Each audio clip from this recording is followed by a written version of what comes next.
नमस्कार दोस्तों, आप सभी लोगों का फिर से स्वागत है इंडियन डिस्कवरी 92 के अंदर। और आप ब्रह्मा स्टड फार्म के ये पार्ट देख रहे हैं। पार्ट फर्स्ट के अंदर आपने देखा था भाई मैसी बच्चा, और दूसरे वीडियो के अंदर हमने आपको दिखाया था भाई मुकुंद राज, जो कि अननोन लाइन का है। और आशू भाई ने भाई कैसे खरीदा उसको पुष्कर मंडी से, ये भी आशू भाई ने भाई दूसरे पार्ट के अंदर वो को भाई बताया था ना।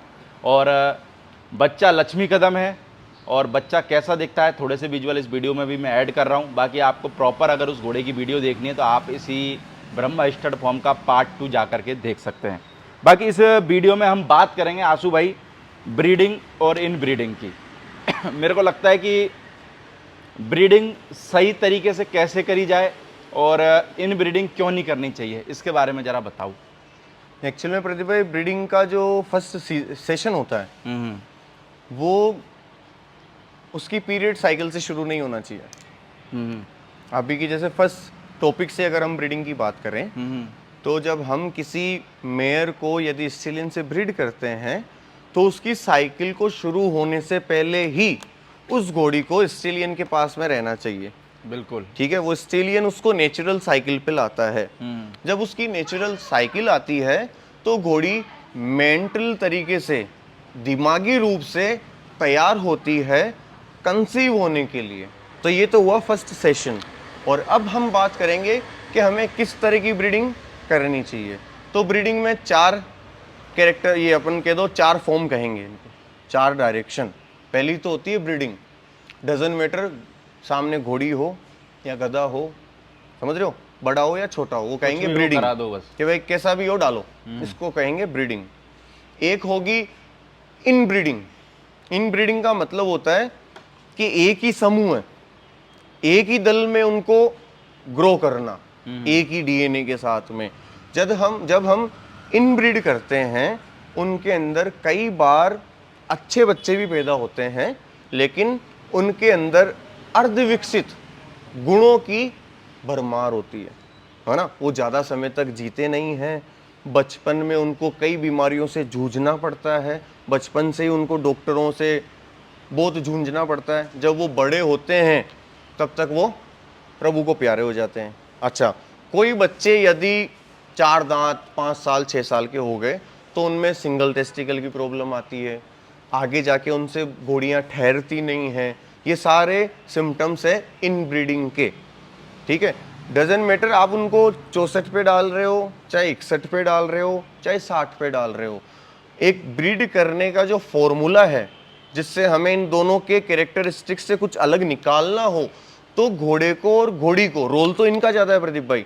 आज लोग ओनर को देख के ब्रीड कर रहे हैं, चैंपियंस को देख के ब्रीड कर रहे हैं, और एक अच्छे फार्म को देख के ब्रीड कर रहे हैं, जब भेड़ चाल में भी जा रहे हैं। राइट, वही है सर। तो मैं पहले तो ये समझाना चाहूंगा कि जिसको हम ब्रीड कर रहे हैं सबसे पहले उनको टॉप पे लाया जाए। उनको टॉप पे लाने के बाद में उन दोनों को चेक किया जाए कि ये घोड़ी इस घोड़े के लिए बनी है या नहीं, है ना। उसको कहेंगे हम सेलेक्टिव ब्रीडिंग। यदि किसी घोड़ी में माइनस पॉइंट है, अपने घोड़े में प्लस है, उन दोनों को मेजर करके यदि हम कुछ चीज निकाल रहे हैं तो वो अच्छी आएगी। रही बात एक खून की, तो आज जो लोग इनब्रीड कर रहे हैं 3 जनरेशन छोड़ के, 4 जनरेशन छोड़ के, इसमें भी आप ये पकड़ के चलो कि उन घोड़ों को ज़्यादा समय की उम्र नहीं मिलेगी। वो घोड़े कभी 28 साल 30 साल तक ब्रीडिंग नहीं कर पाएंगे। जैसे तूफान था 32 साल तक लास्ट ब्रीडिंग करी थी, है ना। हर्षवर्धन 26 साल तक 25 साल तक ब्रीडिंग कर रहा था। अभी 6 महीने हुए तब से हर्षवर्धन बंद है ना। दूसरे जो घोड़े यहाँ से ब्रीड होके गए, उन घोड़ों ने जाते ही तो बहुत अच्छी ब्रीडिंग करी। आज उनको बूस्टर देने पड़ते हैं कोई घोड़ियां आती है तो, बिल्कुल, क्योंकि उन्हें एक मशीन बना दिया गया है। उनके ऊपर दया भाव तो रही नहीं है। पैसों के लिए प्रदीप भाई मैं यहाँ तक देख रहा हूँ, सुन रहा हूँ कि एक दिन में 3-3 घोड़ियों पे जंप दिया जाता है। तो आपको लगता है वो बेहतर बच्चे प्रोड्यूस कर पाएंगे? पैसा आना चाहिए। जिस पशुपालक ने 1.5 लाख रुपए घोड़े की फीस दी हो, खुद का धंधा छोड़ के वहां पहुंचा हो, तो कम से कम स्टेलियन ओनर का ये बड़प्पन होना चाहिए, या ये एक इंसानियत होनी चाहिए कि कम से कम 1 महीने में 3 से ज्यादा घोड़ियां ब्रीड ना करें।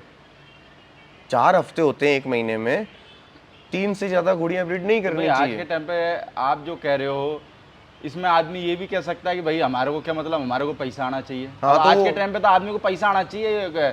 वो चाहे से कुछ भी करे, घोड़े के बस की है कि नहीं है, अगर बस की नहीं है तो उसको बूस्टर लगा के चढ़ाना, पर उनको तो ये घोड़ी कवर करानी, पैसा आने चाहिए। जैसे अभिनेता की हालत हुई ना, हाँ। शाहरुख खान, अक्षय कुमार, किसके ऐड कर रहे हैं? विमल गुटके के।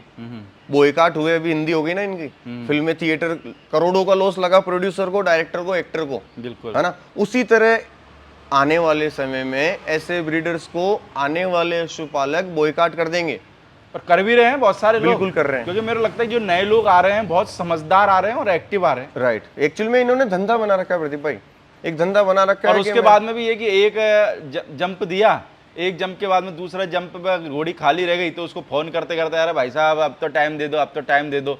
मेरे को लगता है कि ये जो लोग हैं, मेरे को लगता है कि ये मोदी से कम नहीं हो रहे। अभी जैक जुगाड़ लगा के तो घोड़ी भरवानी पड़ती है। इनकी हालत ये है। उसमें भी भाप खाते हैं। उसमें भी मान चलो कोई अगर इनका मिलने वाले से उसकी कोई रंजिश है, उसने मना कर दिया कि भाई साहब घोड़ी मत भरवाना, तो उसकी घोड़ी नहीं भरवाते। अब इनको तो मंत्रियों से फोन कराओ, जब जाके तो ये घोड़ी भरवाते हैं। राइट। अब सोचो हम जैसे आम आदमी, मैं बहुत सारी बार जाता हूँ ना, तो लोग कहते हैं प्रदीप भाई उनको 6 महीने से फोन कर रहा हूँ, 2 महीने से फोन कर रहा हूँ यार, रिप्लाई नहीं देते।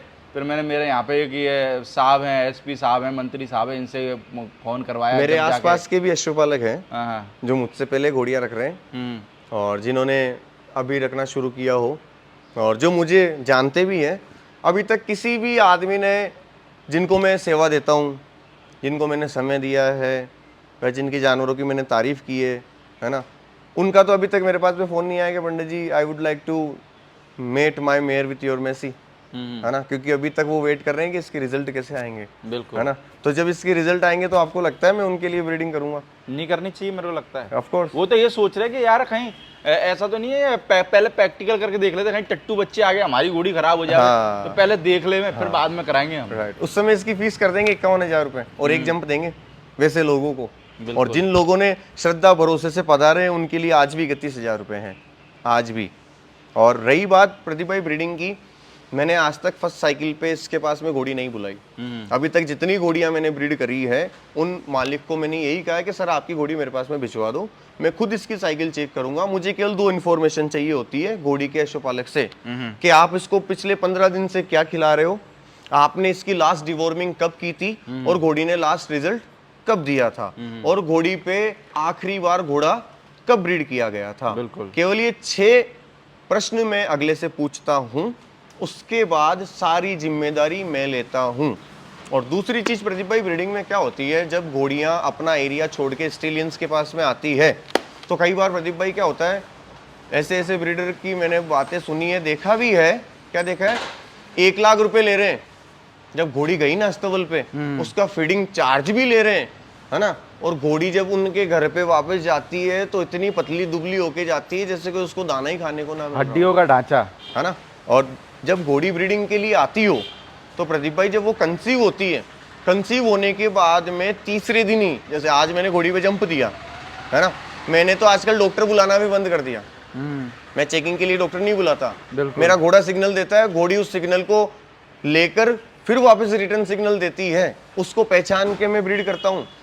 तो आज जब मेरे पास में मेयर आती है, घोड़े के पास में बंधती है, टीजिंग होती है, अपने आप उसका फॉलिकल खुलता है, वो फर्स्ट डे हिट पे आती है और डेट नोट होती है, दूसरे दिन की फॉलिकल फिर देखा जाता है, तीसरे दिन प्रॉपर तरीके से ओपन हो जाती है घोड़ी। शाम को जंप दो, दूसरे दिन खाली, क्योंकि घोड़ों का स्पर्म 72 घंटे तक वापस एक्टिव नहीं होता है। हम उसको जंप तो दे सकते हैं, लेकिन उसके स्पर्म में जो जेनेटिक है उनको एक्टिव होने में 72 आवर्स लगते हैं। तो हमारे यहाँ तो 72 घंटे में तो 10 घोड़ियां मैट करा देते हैं। तो एक जैसे 2 जंप अगर मैंने किसी घोड़ी पे दे दी है, अब उसके एक दिन या दूसरे दिन ही अगर मैं किसी घोड़ी को ब्रीड कर रहा हूँ, उसके घर अच्छा बच्चा नहीं आएगा, उसके स्पर्म एक्टिव नहीं होंगे। तो ये चीजें ब्रीडिंग स्किल्स की पहले ये समझो पहले टॉपिक है, इन चीजों का पहले बेहतर तरीके से ध्यान रखें, तभी आपके घर में एक अच्छा परिपक्व बच्चा घोड़ी मेंटली कंसीव करेगी और उसको सही टाइमिंग पे आपके बिना देके ही घोड़ी अपना फोल देके खड़ी हो जाएगी। अभी आप देखो प्रदीप भाई ब्रीडिंग के अंदर घोड़ियों को कितनी मशक्कत करनी पड़ती है। क्यों करनी पड़ती है? 62 की घोड़ी पे 68 का घोड़ा डालना, है ना, 61 की घोड़ी पे 65.5 का घोड़ा डालना। तो जो 65.5 के घोड़े का साइज है उसकी बच्चादानी नहीं है। जब उस छोटी सी बच्चादानी में इतना बड़े घोड़े का बच्चा जब उसके अंदर पलता है तो उसके हाथ पैर पूरे तरीके से अंदर खुल नहीं पाते हैं। जब वो बच्चे बाहर आते हैं तो उनकी गामचिया लंबी होती है ना, और गोडे पूरी तरीके से सीधे नहीं खुलते हैं, उनमें बेंड रहेगा। इसीलिए आजकल कई पशुपालक तो पैदा होते ही फोटो अपडेट नहीं करते हैं, क्योंकि रियलिटी उस समय सामने आ जाती है। कहते हैं ना, पूत के पग पालने में दिखते हैं। उन बच्चों को मेडिकली यदि उनमें फॉल्ट आया तो उनको 4 महीने तक अपडेट नहीं करेंगे, उनको थोड़ा ट्रीटमेंट देके उनको ठीक करेंगे। उसके बाद में उनको 6 महीने जब माँ से अलग हो जाएगा तब प्रमोट करेंगे, जबकि 6 महीने में तो खरीदार लग जाता है। बिल्कुल, है ना। लेकिन उस उम्र में उनको दिखाने की समय मिलता है कि अब दिखाओ यार, अब इसके पैर सही हुए हैं। तो ये ऐसे टेक्निकली आप ये समझो जेनेटिक प्रॉब्लम्स आगे बच्चों में आती है ना। कभी भी 61 की घोड़ी को 68 के घोड़े से ब्रीड मत करो। यदि 68 का घोड़ा आप ब्रीड कर रहे हो तो उसको 65 की घोड़ी से ही मिलाओ, है ना। क्योंकि 800 या आप सफारी के चेचिस पे हम ट्रक का केबिन नहीं बना सकते। बिल्कुल, है ना। और उसमें बना भी दिया तो कैसी लगेगी, वैसे ही रिजल्ट लगते हैं। अभी आप कई रिजल्ट देखना, धड़ होते हैं छोटे लेकिन पैर होते हैं बहुत लंबे। तो जो अच्छा पशुपालक होता है, जिसने घोड़ों को समय दिया हो, वो उनको दूर से देखते ही पहचान जाता है ये हाइब्रिड घोड़ा है। हमारे यहाँ तो प्रदीप भाई हाइब्रिड बीज काम में नहीं लेते हैं, तो घोड़ों के तो बहुत दूर की बात है ना। बीज भी कौन सा लेंगे, देसी बीज, क्योंकि उनको पता है जमीन को खराब नहीं करेगा। आज जो लोग अपनी खूबसूरत घोड़ियों को चैंपियन घोड़े सोच के और बड़े घोड़े सोच के मिला रहे हैं, समझ लेना उन घोड़ियों के अंदर के फॉलिकल खराब हो जाएंगे। क्योंकि एक ब्रीडिंग में यदि हम किसी से ब्रीडिंग लेते हैं, यदि किसी घोड़े से घोड़ी किसी बच्चे को जन्म देती है, उस घोड़े के गुणसूत्र दूसरी ब्रीडिंग तक भी उसके जीन्स उसके अंदर रहते हैं। वो लास्ट स्टेलियन के भी कैरेक्टर दूसरे स्टेलियन के साथ में मिक्स करके छोड़ सकती है, क्योंकि केवल ये एक घोड़ा ही है जो 100 पीढ़ी तक ब्याता है। 100 पीढ़ी तक, हाँ। केवल एक धरती पे केवल अश्वी है जिसकी 100 जनरेशन तक इसका बीज एक्टिव हो जाता है। हम ये दावा ही नहीं कर सकते कि मेरे घोड़े पे थान आएगा, इसकी मदर पे थान आएगा। 70% चांसेस होते हैं प्रेजेंट पे, 30% चांस होते हैं पास्ट पे। इसी तरह यदि हम लाइव में आए तो 70% घोड़ी थान देती है, 30% घोड़े का रोल होता है। कई बार 50-50% हो जाता है। कई बार घोड़ा 90% ले आता है, घोड़ी 10% लाती है ना। कुछ भी संभव है। ये कब होगा? कुछ भी संभव आपके ग्राउंड के ग्राफ से होगा। यदि फर्स्ट दिन साइकिल पे घोड़ी मेरे पास लोड होके आई है, वो चिड़चिड़ी रहेगी, नए लोकेशन पे आते ही शरीर तोड़ेगी, दाना तोड़ेगी, उसका फॉलिकल सिमटा हुआ ही रहेगा। मैं जबरदस्ती जंप दूंगा, वो एक गुणसूत्र जाके कंसीव तो हो जाएगी, लेकिन वो चिड़चिड़े मन में जो कंसीविंग हुई है, वो बच्चा वैसे ही स्वभाव में पैदा होगा, उसी स्वभाव को लेके पैदा होगा, है ना। यदि घोड़ी साइकिल से पहले किसी अस्तबल में आई है, 2 हफ्ते यहाँ रही है, वो एनवायरनमेंट को कैच कर लेती है। घोड़े की बनावट को घोड़ी महसूस करके अपने अंदर उतारती है, और जब उसके ऊपर जंप दिया जाता है तो घोड़ी ऑटोमेटिक, आज जब आप देखेंगे 6-6 लोग पकड़ते हैं घोड़ियों को। अच्छा, मैंने तो 12 भी देखा। आगे मूंगा लगाया जाएगा, 3 पैर बांधे जाएंगे, 3 इधर से 3 इधर से, है ना। ये जब अगर घोड़ी फॉलिकल में आती है, अपने आप ही घोड़ी पूंछ उठा के खड़ी हो जाती है और घोड़े को एक्सेप्ट करती है बिना हिले। उस ब्रीडिंग के बच्चे काफी अच्छे उतरते हैं, जो आने वाले टाइम में सांड घोड़े बनते हैं। तो सांड घोड़ा कब बनेगा, कैसे बनेगा, उसकी फर्स्ट फॉर्म कहाँ पे आए अपन, कि किसी घोड़ी के लिए घोड़ा उससे मिलता है या नहीं मिलता है, उसका कॉम्बिनेशन बैठ रहा है क्या। जब कॉम्बिनेशन बैठेगा तो बच्चा कॉम्पैक्ट आएगा, जितनी गर्दन होनी चाहिए उतनी, जितना फोरहेड होना चाहिए उतना ही, जितनी लेंथ होनी चाहिए उतनी। आज देखो किसी घोड़े में लेंथ ज्यादा मिलती है तो हाइट कम मिलती है, किसी में हाइट ज्यादा मिल रही है तो गर्दन में बट नहीं है, कानों में सुंदरता नहीं है, वो प्रेजेंटेशन नहीं है। आज के घोड़े 3 किलोमीटर चल के तो थक रहे हैं।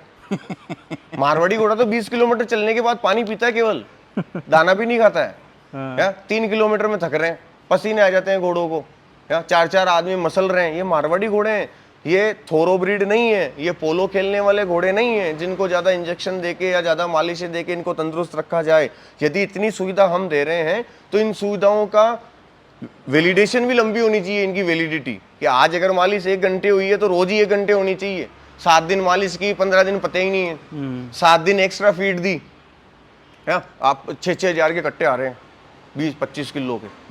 6,000 रुपए का बाजरा खिलाओ घोड़े को, मैं कहूँ 6,000 रुपए में 2 महीने की गई।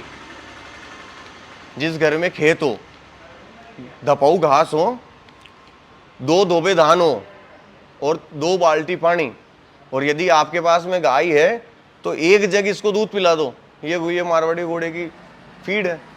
अब इसमें कौन सा मिनरल मिक्सर आया, कौन सा विटामिन आया, कौन सी कार्ब आई, कुछ भी सब मूर्ख बनाने वाली बात है। सब लोगों को केवल खुद का व्यापार, अपने व्यापार को लोगों को मूर्ख बना के कैसे चलाया जाए, इस मारवाड़ी नस्ल को कैसे खत्म किया जाए, ये राजनीति आज घर में ही होने लग गई। पहले अंग्रेज आते थे भारत में ऐसी राजनीति करने, है ना, आज भारतवासी ही आपस में ऐसी राजनीतियां कर रहे हैं। भगवान ने अपने हाथ में रखी, जन्म मृत्यु, यश अपयश, हानि और लाभ, है ना। तो यश और कीर्ति प्रभु देने वाले हैं, जन्म मृत्यु उनके हाथ में, घाटा और मुनाफा ये भी प्रभु के हाथ में है। अपने को तो दिया केवल कर्म, कर्म से प्रारब्ध तैयार होता है, इसीलिए कहते हैं ना कर्म प्रधान है। उसी तरह यदि आपकी नियति इनकी रीति के साथ में जुड़ी हो तो समझ लो आपकी ब्रीडिंग का संचालन कोई दूसरा नहीं कर सकता, वो आपकी गोद में ही रहेगा। और जिसकी नीयत साफ होती है प्रदीप भाई, उसके गोद में प्रलय और निर्माण उसकी गोद में ही पलते हैं, क्या। और जो विनम्र आदमी होता है, जिसकी नीयत साफ होती है, धोखा नहीं करता है, उसके ऊपर हमेशा सदाशिव का हाथ रहता है, उसको बोलने की जरूरत नहीं पड़ती है। लोग सोचते हैं कि आज हमने इसको परेशान कर दिया, लेकिन जब सदाशिव का जवाब आता है तो उनके घर में कोई पानी जल देने वाला भी नहीं रहता है। और लोग कहते हैं पंडित जी आप बोलते क्यों नहीं हो, इनको ट्रीट क्यों नहीं करते हो। उनको पता नहीं है कि हमारे यहाँ तो आचमन से काम 7 पुश्ते निबट जाती है, हमको इधर उधर हाथ उठाने की क्या जरूरत है।